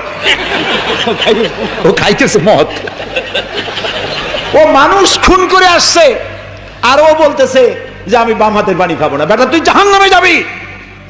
আল্লাহ তাআলা বলেছেন ওমাই ইয়াকতুল মুমিনান মুতাআম্মিদান ফাজাযাউহু জাহান্নাম খালিদান ফিহা ওয়া গাদাবাল্লাহু আলাইহি ওয়া লানাহু ওয়া আ'আদ্দা লাহু আযাবান আযীমা। আল্লাহ তাআলা বলেছেন যে ব্যক্তি কোনো মানুষ হত্যা করে, মুমিন হত্যা করে ইচ্ছে করে, তার একমাত্র শাস্তি হলো জাহান্নাম। কে বলতেছেন? আল্লাহ তাআলা। জাহান্নাম, এবং আল্লাহ লানত, এবং চিরকাল সে জাহান্নামে থাকবে। আল্লাহ তাআলা আরো বলছেন ওমান কাতালা নাফসান বিগাইরি নাফসিন আও ফাসাদিন ফিল আরদ ফাকান্নামা কাতালান নাসা জামিআ। যদি বিচারকরা বিচারের মাধ্যমে কাউকে মৃত্যুদণ্ড না দেয়, এরকম কোন মানুষকে কেউ যদি হত্যা করে, সে একটি মানুষ হত্যা করলো না, সে যেন বিশ্বের সমগ্র মানব গোষ্ঠীকে হত্যা করলো। একটা মানুষ হত্যা করার অপরাধ হচ্ছে বিশ্বের সব মানুষ হত্যা করার সমান। ওয়ামান আহিয়াহা, আর কেউ যদি একটি মানুষকে বেঁচে থাকার সুযোগ করে দিল, ফাকান্নামা আহিয়ান নাসা জামিয়া, সে যেন সারা পৃথিবীর মানুষগুলিকে বেঁচে থাকার জন্য সুযোগ করে দিল। যারা মানুষ হত্যা করে তাদের শাস্তি কি? আল্লাহ তাআলা বলছেন ইন্নামা জাযাউল লাযিনা ইউহারিবুনাল্লাহ ওয়া রাসূলাহু ওয়া ইয়াসআউনা ফিল আরদি ফাসাদান, যারা আল্লাহর এই জমিনে বিপর্যয় সৃষ্টি করতে চায়, সন্ত্রাস সৃষ্টি করতে চায়, তাদের জন্য 4 প্রকার শাস্তি। কয় প্রকার শাস্তি? কে বলতেছে? যারা বোমা মারে, যারা গ্রেনেড হামলা করে, যারা মানুষ হত্যা করে, যারা শান্তিপূর্ণ সমাজের উপরে সমাজকে বিশৃঙ্খলা সৃষ্টি করতে চায়, আল্লাহ তাআলা তাদের জন্য 4 প্রকারের শাস্তি নির্ধারণ করেছেন। আইয়ুকাত্তালু, তাদেরকে হত্যা করো, আও ইউসাল্লাবু, অথবা তাদেরকে শুল দণ্ডে দিয়ে দাও, আও তুকাত্তা আইদিয়াহুম ওয়া আরজুলিহিম, অথবা তাদের ডান হাত আর বাম হাত উল্টা কেটে দাও। হয় প্রথমে ডান, পরে বাম পা, বাম হাত ডান পা, একটার উল্টা আর একটা কাটো। চতুর্থ, আও ইয়ানফাউ মিনাল আরদ, অথবা দেশ থেকে বহিষ্কার করে দাও। সুতরাং আজকে যারা সন্ত্রাসী তৎপরতা চালাচ্ছে, তাদের সাথে ইসলামের কোনো সম্পর্ক নাই। পত্রিকার মাধ্যমে, এক শ্রেণীর সাংবাদিকতার মাধ্যমে, এক শ্রেণীর ধর্মনিরপেক্ষ রাজনীতিবিদরা এই সমস্ত সন্ত্রাসের দোষ আলেমদের মাথায় উঠায় দিতে চেয়েছিল। আল্লাহ আমাদের রক্ষা করেছেন, আলহামদুলিল্লাহ। বাংলাদেশের সমস্ত মসজিদ, মাদ্রাসার ইমাম, শিক্ষক, আলেম, ওলামা, পীর, বুজুর্গ সব ময়দানে নেমে পড়ে প্রতিবাদ জানিয়েছে ইসলামের সাথে এর কোনো সম্পর্ক নাই, সম্পর্ক থাকতে পারে না। বিদায় হজে শুনতেছেন, নবী করিম সাল্লাল্লাহু আলাইহি ওয়াসাল্লাম বক্তব্য রাখছেন। বিদায় হজে নবী করিম সাল্লাল্লাহু আলাইহি ওয়াসাল্লাম বললেন, ও সাহাবীরা, আজকের কোন দিন? তারা বললেন, আজকে 9 জিলহজ, ইয়াউমে আরাফা।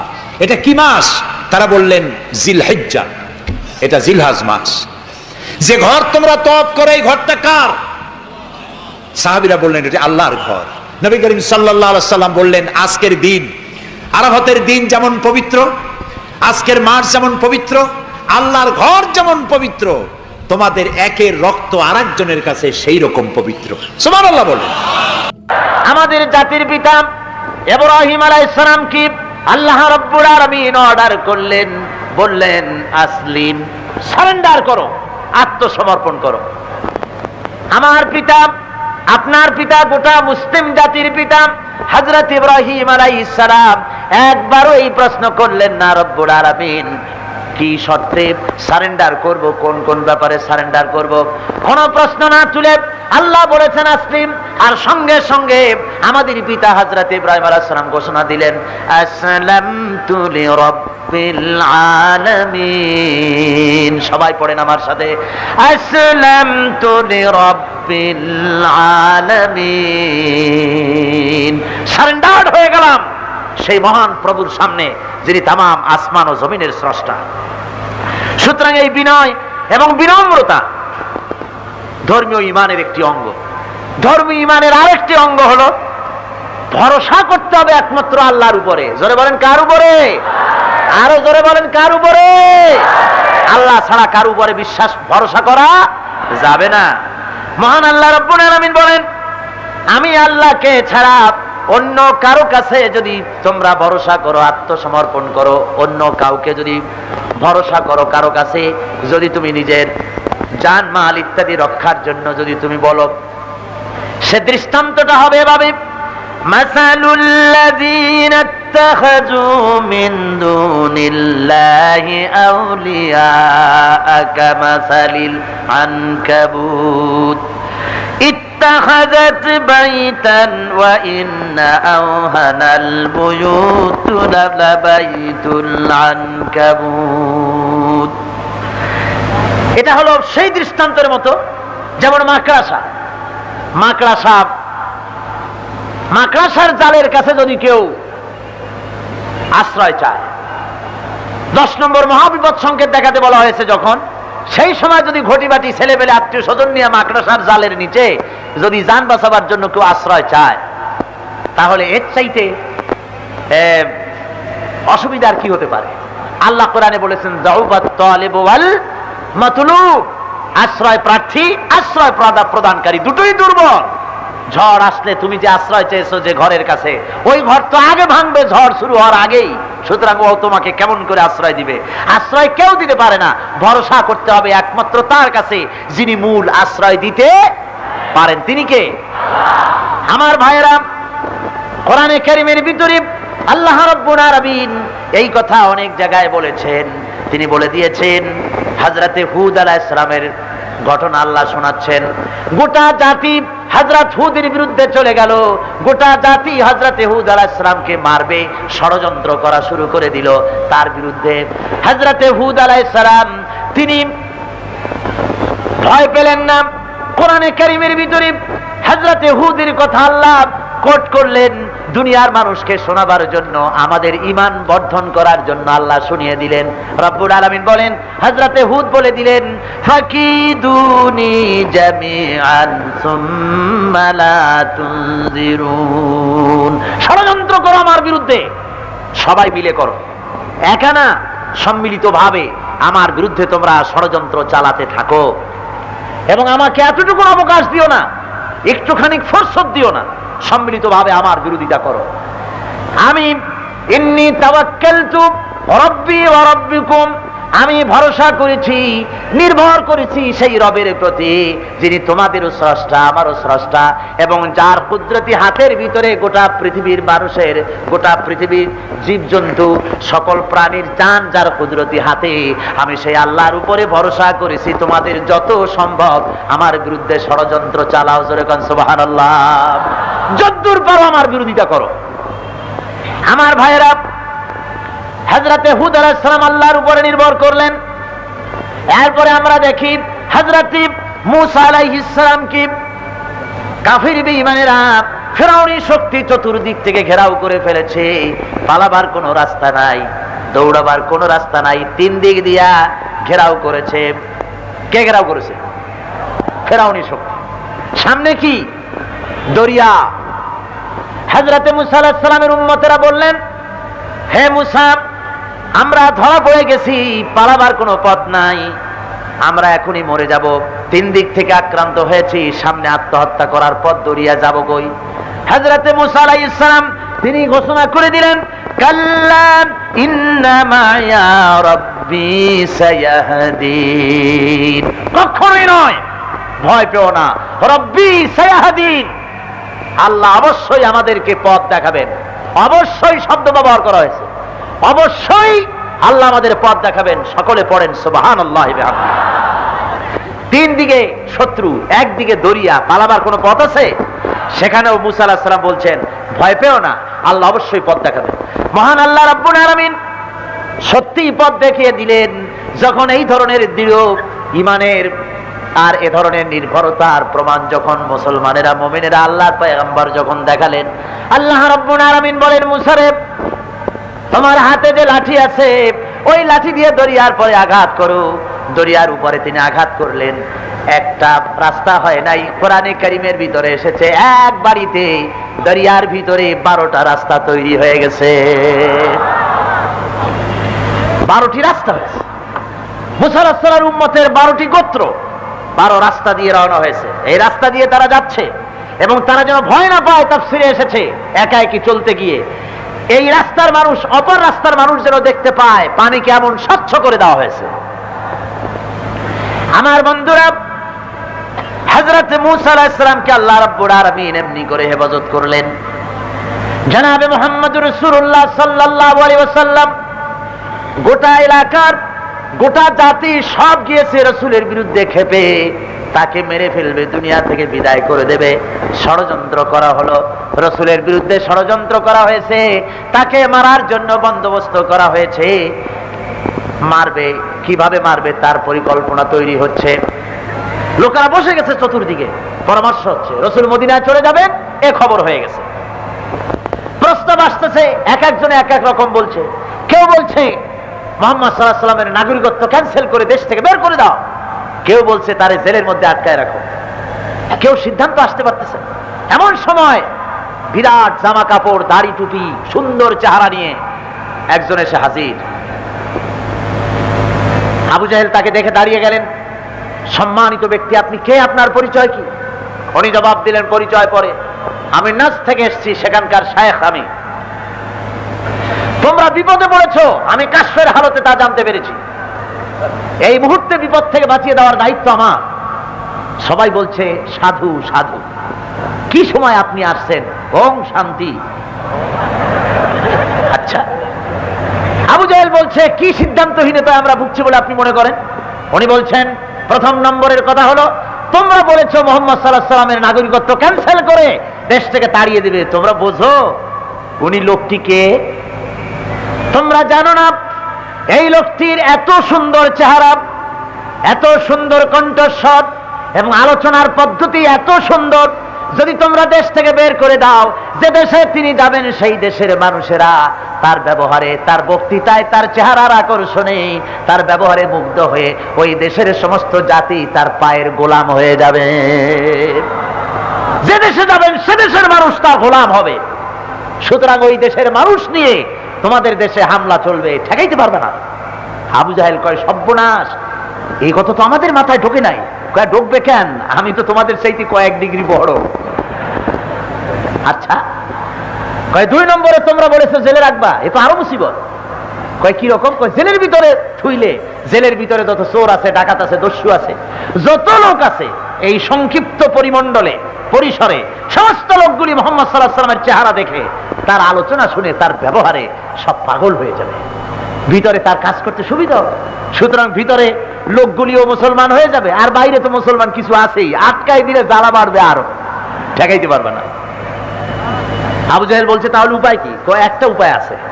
কি উপায়? হলো মুহাম্মদ সাল্লাল্লাহু আলাইহি ওয়াসাল্লামকে হত্যা করো। জোরে কর নাউযুবিল্লাহ। আবু জাহেল কয় হুজুর, যে বুদ্ধি আপনি আমাদের দিলেন, আমাদের ইচ্ছা করে যে আপনারে সেজদা করি, এত সুন্দর বুদ্ধি এত কখনো পাইনি। এবার বলুন আপনার পরিচয় কি? আমার পরিচয় দরকার নাই। তোমরা এই জাতীয় বিপদে পড়বা যেখানে, ঠিক সেখানে এসে সময় মতো বুদ্ধিটা মাথায় আমি উঠায় দেব, যাতে করে তোমরাই মানুষ মারবা, আবার সেই মানুষ নিয়ে তোমরা মিছিল করতে পারবে, বুদ্ধি আমি দিয়ে দেব। তোমরা আগুন লাগাবা, তোমরা অফিস ভাঙবা, আবার তোমরাই যেন ওদের মাথায় চাপাই দিতে পারো, সে বুদ্ধি আমি দেব। পরিচয় শোনো, আমার নাম মিস্টার ইবলিস। সুতরাং ইবলিসের কাজ অতীতেও ছিল, এখনো আছে।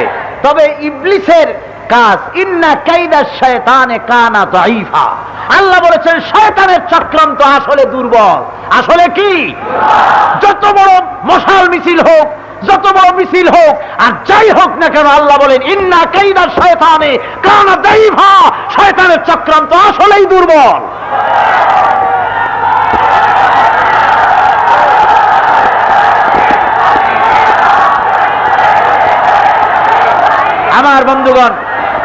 আমার বন্ধুগণ, শয়তানির ধরনটা দেখুন। আজকের ওনারা জবাব দিয়েছেন, তবু আমি না বলে পারি না। আজকের পত্রিকা, এই যে বাংলার বাণীটা, পত্রিকায় লিখছে মাওলানা আজাদ সাহেব, উনি মুক্তিযোদ্ধাদের বলেছেন জারজ সন্তান। জোরে কর নাউযুবিল্লাহ। এই লক্ষ লক্ষ জনতা, আপনারা বলেন মাওলানা আজাদের মুখ থেকে এমন কথা কালকে বেরিয়েছে? জোরে বলেন বেরিয়েছে? তাহলে এই বাংলার বাণীর সাংবাদিক এই চট্টগ্রামে কে যেমন মিথ্যা কথা বলতে পারলো এবং আমার কথা বলেছে, আমি নাকি কালকে বলেছি সৌদি আরবের মানুষ কান্দা হয়রান হয়ে গেছে? আমি কি তাই বলেছি? আমি বলেছি সৌদি আরবে অবস্থানরত বাংলাদেশি মুসলমানেরা কেঁদেছে। আর কথাগুলির ইঙ্গিতটা দেখেন। আমি বলবো এই ধরনের সাংবাদিকতা বন্ধ করো, আল্লাহ তোমাদের উপরে রহম করবেন। জোরে কোন আমিন। আরো জোরে বলেন আমিন। ওদের জন্য শুধু আমার করুণা হয়, দয়া হয়, এদের জন্য আল্লাহ ওদেরকে হেদায়েত করুন। জোরে কোন আমিন। আরো জোরে বলেন আমিন। তোমরা তোমাদের চাল চালতে থাকো, আল্লাহ তার কাজ করতে থাকবেন। জোরে কোন আলহামদুলিল্লাহ, জোরে কোন সুবহানাল্লাহ। আমার ভাইয়েরা, বলতেছিলাম ওরা রাসূলকে মারতে চেষ্টা করলো। রাসূল তিনি হিজরত করলেন, আল্লাহ অর্ডার করলেন আপনি হিজরত করুন, মদিনায় চলে যান। ওরা মারতে আসলো, মারতে পারছিল? পারছিল? পারে নাই। কে হেফাজত করেছেন? আল্লাহ রাব্বুল আলামিন নবীজিকে ডেকে বলেছেন ওয়াল্লাহু ইয়াসিমুকা মিনান নাস। মহান আল্লাহ রাব্বুল আলামিন বলেন, হে নবী, মানুষের সব ষড়যন্ত্র থেকে আমি আল্লাহ আপনারে হেফাজত করব। আমি আল্লাহ আপনাকে হেফাজত করব। হযরতে খাদিজাতুল কুবরা রাদিয়াল্লাহু তাআলা আনহা ইন্তেকাল করেছেন। হুজুরের চাচা আবু তালেব ইন্তেকাল করেছেন। রাসূল রাস্তায় রাস্তায় একা একা ঘোরেন। মুসলমানেরা দিনের বেলায় সাহস করে না হুজুরের সঙ্গে দেখা করতে। এখনো অনেক মুসলমান আছে, যখন জোয়ার থাকে ইসলামের, সব সামনে আসে, আসসালামু আলাইকুম হুজুর কেমন আছেন। আবার যখন দুর্দিন দেখে তখন পালায় বেড়ায়, জোরে বাবা যদি শোনে যে আমার বাড়ি আসছে তাহলে তো খাইছে, আমার বাড়ি দোকান সব ভাঙিয়ে ফেলাবে। কি বলেন, আছে না এমন? যেরকম আছে না? এই দুর্বল ইমাম থেকে উতরে আসতে হবে। রাসূল সাল্লাল্লাহু আলাইহি ওয়াসাল্লাম একা একা হাঁটেন, মনটা বড় বিষণ্ণ। আহারে, ইসলাম প্রচার কিভাবে করব? আল্লাহ রাব্বুল আলামিন তার নবী কি এই বিষণ্ণ অবস্থায়, দুঃখের সময় আল্লাহ রাব্বুল আলামিন হুজুরকে ডেকে সান্ত্বনা দিয়ে দিলেন, ইয়া আইয়ুহান নাবিয়্যু হাসবুকাল্লাহ। হে নবী, আমি আপনার জন্য যথেষ্ট। কেন চিন্তা করেন? আমি আল্লাহ আপনার জন্য যথেষ্ট। ধরে বলেন সুবহানাল্লাহ। সুতরাং আল্লাহ আছে আমাদের সাথে, আল্লাহ আছে।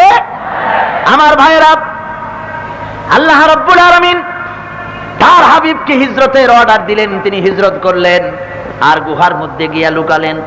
হযরতে আবু বকর সিদ্দিক রাদিয়াল্লাহু তাআলা আনহুরে নিয়া গুহার ভিতরে প্রবেশ করলেন। রাসূল বলেন, আবু বকর একটু বসো, সারা রাত হেঁটে হেঁটে পায়ে ব্যথা হয়ে গেছে, আমি তোমার উরুর উপরে মাথা রেখে একটু ঘুমাইয়া যাই। হুজুর ঘুমায়া গেলেন। হযরত আবু বকর লক্ষ্য করে দেখলেন চতুর্দিকে অনেকগুলি ছিদ্র। কোন ছিদ্র দিয়া সাপ বা বিচ্ছু এসে দংশন করে নাকি? হযরতে আবু বকর নিজের গায়ের চাদর ছিঁড়ে ছিঁড়ে গর্ত বন্ধ করতে লাগলেন। কয়েকটা গর্ত বন্ধ করা গেল না, পাও দিয়ে চেপে ধরলেন। এক পাহাড়িয়া বিষধর সাপ বেরোবার অনেক চেষ্টা করে পথ না পাইয়া হযরত আবু বকরের পায়ের উপরে দংশন করেছেন। হযরত আবু বকর যন্ত্রণায় ছটফট করছেন, চোখ দিয়া পানি দরদর করে পড়ছে। আল্লাহর নবীর ঘুম ভেঙে গেল, তাকিয়ে দেখেন হযরতে আবু বকরের চোখে পানি। হুজুর ডেকে বলেন, আবু বকর রে, গুহার ভিতরে বসে কান্দো কেন? তোমার স্ত্রীর কথা, ছেলে মেয়ের কথা, বাড়ির কথা মনে পড়ে গেল নাকি? হযরত আবু বকর বলেন, ইয়া রাসূলুল্লাহ, আল্লাহর কসম করে বলি, ঈমান যেদিন এনেছি ওই দিন থেকে নিয়ে আমি আমার ছেলে মেয়ে, আমার মাতা পিতা, এমনকি আমার কলিজার চাইতে আপনারে আমি বেশি ভালোবাসি। ছেলে মেয়ে আর মা বাপের জন্য কান্দি না। হুজুর আমি কাঁদতেছি, সাপে আমারে দংশন করেছে। হুজুর মুখের থেকে থুতু বার করে নিয়ে দংশিত জায়গায় লাগিয়ে দিলেন, অমনি বিষ বন্ধ হয়ে গেল। হযরত রাসূল বলেন, আবু বকর, কেন তুমি প্রথমে আমারে বলো নাই যখনই দংশন করেছিল? তুমি কষ্ট পেতে না, তাড়াতাড়ি বন্ধ হয়ে যেত। হযরত আবু বকর বলেন, ইয়া রাসূলুল্লাহ, আল্লাহর হাবিব আমার উরুর উপরে মাথা রেখে আরাম ফরমাচ্ছিলেন, সাপে কাটা দংশন জনিত যন্ত্রণায় আমার কলিজাটা পুড়ে যদি ছাইবস্য হয়ে যেত, আল্লাহর হাবিবের আরামের ভিতরে বিঘ্ন ঘটাতে পারতাম না। কাফির বেঈমানেরা খুঁজে খুঁজে এই গুহার কাছে যখন এসে গেছে, হযরত আবু বকর বলেন, হুজুর আমরা ধরা পড়ে গেছি, পালাবার পথ নাই। তারা যদি তাকায় আমাদের দেখতে পাবে, ধরা পড়ে গেলাম। আল্লাহর নবী কি জবাব দিলেন? সূরা তাওবার ভিতরে রব্বুল আলামিন ঘোষণা করেন নবীর কথা, إذ هما في الغار إذ يقول لصاحبه لا تحزن إن الله معنا ও আমার সাথী ভয় পেও না আল্লাহ আমাদের সাথে আছে আমরা মাইনরিটি নই আমরাই মেজরিটি সর্বশক্তিমান আল্লাহ আছেন আমাদের সাথে জোরে বলেন সুবহানাল্লাহ সুতরাং ধর্মীয় ঈমানের এটি একটি অপরিহার্য অঙ্গ যে মুমিনকে ভরসা করতে হবে একমাত্র কার উপরে ঝড় আসুক ঝঞ্ঝা আসুক বাধা আসুক বিপত্তি আসুক জেল আসুক জরিমানা আসুক পাথর আসুক বোমা চার্জ হোক গ্রেনেড চার হোক আমরা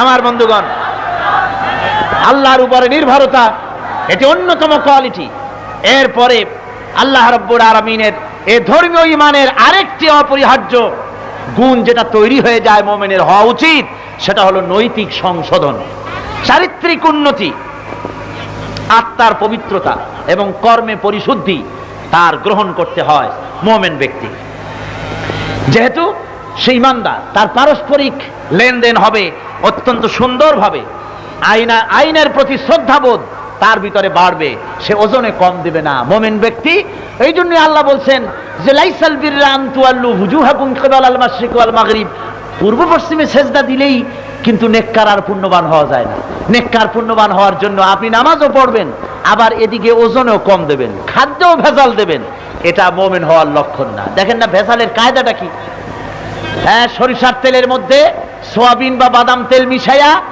তারপরে এই টিন্টু নাইনে রাখা এরপরে যায় নামাজ পড়তে নামাজ শুরু করে দিল আল্লাহু আকবার আলহামদুলিল্লাহি রাব্বিল আলামিন আর রহমানির রহিম মালিক ইয়াউমিদ্দিন মনে পড়ে গেল যে তেল যে ঘি যে এনে রেখেছি ওই ঘিয়ের মধ্যে যে ভেজাল দিতে হবে সে কথা তো ওই সেলসম্যানকে বলা হয়নি ও যদি খাঁটি ঘি বেশি বেলায় তাহলে তো আমার লাভ ভালো হবে না সুতরাং দিল নামাজ ছাড়িয়া দেখে বললো বসিরউদ্দিন শোন ওই যে খাঁটি ঘিয়ের টিনটা আনছি অর্ধেক নামাইয়া থুইয়া বাকি অর্ধেক ডালডা দিয়া ঘুটিয়া বাটার অয়েল মিশাইয়া তারপরে কবি যে একেবারে আল্লাহর কসম পিওর পাবনাইয়া ঘি এরপরে বলে দিয়ে বুঝাই দিয়ে আল্লাহু আকবার ইয়াকা নাবুদু ওয়া ইয়াকা নাস্তাঈন ইহদিনাস সিরাতাল মুস্তাকিম দিল একটা সিজদা কোন এই ঈমানের কোনো দাম আছে জোরে বলেন কোনো মূল্য আছে নাই যেহেতু নৈতিকতার সংশোধন তার হয়নি ঈমানদার ব্যক্তি ওজনে কম দেবে না খাদ্যে ভেজাল দিবে না জমিনের আইল ঠেলবে না প্রতিবেশীর হক নষ্ট করবে না শয়তানি বদমাশি করবে না সে পরিপূর্ণ মুমিন হয়ে যাবে যেহেতু তার চিন্তা আসবে আমি যেখানেই যাই সেখানে আল্লাহ আমাকে দেখছেন ঠিক কিনা কোন মহান আল্লাহ রাব্বুল আলামিন বলেন ওয়ালিল্লাহিল মাশরিকু ওয়াল মাগরিবু ফাআইনামা তুওয়াল্লু ফাসাম্মা ওয়াজহুল্লাহ পূর্ব পশ্চিমের মালিক হলেন আল্লাহ অর্থাৎ সকল দিকের মালিক আল্লাহ ফাইনামা তুআল্লু ফাসাম্মা ওয়াজহুল্লাহ যেদিকে তুমি মুখ ফিরাও যেদিকেই যাও সেদিকেই আল্লাহ আল্লাহ ছাড়া কোনো জায়গা নাই সব জায়গায় আল্লাহ আছে কি বলেন আপনাদের চট্টগ্রামে এমন কোনো জায়গা আছে নাকি যেখানে বসে পাপ করা যাবে অথচ আল্লাহ ঠিক পাবে না আছে নাকি কোন পাহাড়ি এলাকা বান্দরবান তারপরে কি বলে কাপ্তাই চন্দ্রঘোনা অনেক পাহাড় আছে গিরিপথ আছে এই সব জায়গায় কোনো জায়গায় একটু আকাম করে সারা যাবে না সারা পৃথিবীতে এমন কোন জায়গা আছে নাকি নাই আল্লাহ সব জায়গার খবর রাখেন এবং সব জায়গা তিনি দেখেন সুতরাং এই নৈতিকতার গুণ তার ভিতরে তৈরি হয়ে যাবে এটা হলো ধর্মীয় ঈমানের অপরিহার্য গুণ এটা হতে হবে আরেকটি গুণ ধর্মীয় ঈমানে তৈরি হয় এবং হতে হবে সেটা হলো সাহসিকতা ঈমানদার হবে সাহসী ঈমানদার কি হবে সে মৃত্যুর ভয় পাবে না মৃত্যুর ভয় পাবে নাকি আর মিয়া মৃত্যু তো হবেই দুনিয়া যখন আসছি খাম খুঁটি জড়াই ধরিয়া বাঁচে থাকতে পারবো নাকি না মরা লাগবেই মরতেই হবে এবং এই মৃত্যুর থেকে কেউ রেহাই পাবে না আল্লাহ রাব্বুল আলামিন বলেন কুল ইন্নাল মাউতাল্লাযী তাফিরুনা মিনহু ফাইন্নাহু মুলাকীকুম যে মৃত্যু থেকে তুমি পালাও যে মৃত্যুর থেকে তুমি পালিয়ে বেড়াতে চাও, এ মৃত্যু তোমাকে স্পর্শ করবে একদিন। এ মৌতের হাত থেকে তুমি কোনো রকম রেহাই পাবে না। মৃত্যু অবশ্যম্ভাবী, আজ হোক কাল হোক তোমাকে মরতে হবে। সুতরাং তোমার ঈমান মজবুত এভাবে হওয়া দরকার যে আল্লাহ ছাড়া তোমার মৌত কেউ দিতে পারবে না। দুনিয়ায় যদি কোনো গুলির গায়ে তোমার নাম লেখা না থাকে, কোন একটি গুলি যদি তোমার জন্য বাজেট না হয়, আল্লাহর পক্ষ থেকে স্যাংশন না হয়, তাহলে তামাম দুনিয়া গুলি বর্ষণ করে তোমারে মারতে পারবে না। আবার যদি তোমার জন্য কোন গুলি যদি স্যাংশন হয়ে থাকে, তামাম পৃথিবীর সব একত্রিত হয়ে পাহারা দিয়া তোমাকে বাঁচাইতে পারবে না। জোরে কোন সুবহানাল্লাহ। এই কথাই আল্লাহ রাব্বুল আলামিন কোরআনে কারীমের ভিতরে সুন্দর করে ঘোষণা করেছেন, ওয়া মা হুম বিদারিনা বিহি মিন আহাদিন বিইذনিল্লাহ। তামাম পৃথিবীর সমস্ত শক্তিও যদি একত্রিত হয়, তোমার একগাছা পশমও তারা ক্ষতি করতে পারবে না। আল্লাহর হুকুম ছাড়া কোনো ক্ষতি করতে কেউ পারবে না। সুতরাং আপনার হায়াত এবং মওতের মালিক আল্লাহ, একথা বিশ্বাস করে আল্লাহর পথে নিজের জীবনকে নিবেদিত করতে হবে। ওই আল্লাহ ছাড়া হায়াত ও মওতের মালিক কেউ নেই। হায়াতের মালিক কে? এত আস্তে কেন কোন? জোরে বলেন, হায়াতের মালিক কে? আরো জোরে বলেন, মওতের মালিক কে?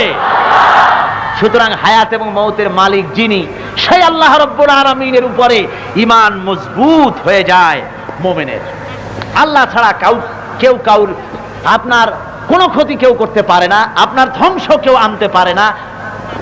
ভালো এবং ক্ষতি সবকিছু হয় আল্লাহর তরফ থেকে, খায়রিহি ওয়া শাররিহি মিনাল্লাহি তাআলা। এই যখন অবস্থা, আল্লাহ রাব্বুল আলামিন তখন বলতেছেন, ফালা তাখাফুহুম ওয়া খাফুনি ইন কুনতুম মুমিনিন। এটাই যখন অবস্থা, তখন দুনিয়ার কাউকে ভয় করো না, একমাত্র আল্লাহকে ভয় করো যদি তুমি মুমিন হও। কোন সন্ত্রাসকে ভয় করো না, কোন অস্ত্রকে ভয় করো না, ভয় করো একমাত্র আল্লাহকে। এই গুণগুলি যদি তৈরি হয়ে যায়, বুঝতে হবে ঈমান বিল্লাহ আপনার ভিতরে এসে গেছে। আল্লাহকে ঈমান, আল্লাহর প্রতি ঈমান আপনি আনতে পেরেছেন। এই গুণগুলি যদি আপনার ভিতরে তৈরি হয়ে যায়, আমার ভাইয়েরা, আমি আশা করব এই যে কথাগুলি আমি আপনাদের সামনে বললাম, এই কথাগুলি, এই পয়েন্টগুলি, শর্তগুলি যেন আল্লাহ আমাদের ভিতরে যেন পরিপূর্ণ করে দেন। জোরে বলেন আমিন। আরো জোরে বলেন আমিন। ওয়ালাকিন্নাল বিররা মান আমানা বিল্লাহ। পূর্ব পশ্চিমে কতবার মাথা ঘুরালেন, মাথা নত করলেন, এটাই প্রকৃত ঈমানের কোনো ব্যাপার না। আসল ব্যাপার হলো আল্লাহর প্রতি ঈমান। আসল ব্যাপার কি? আল্লাহর প্রতি ঈমান। সেই ঈমানের কিছু কথা আজকে আপনাদের সামনে বললাম। বাকি এ 10টি, মোট 10টি কোয়ালিটি লাগবে মুত্তাকি হওয়ার জন্য। কটি শর্ত? যারা বলেন কটি?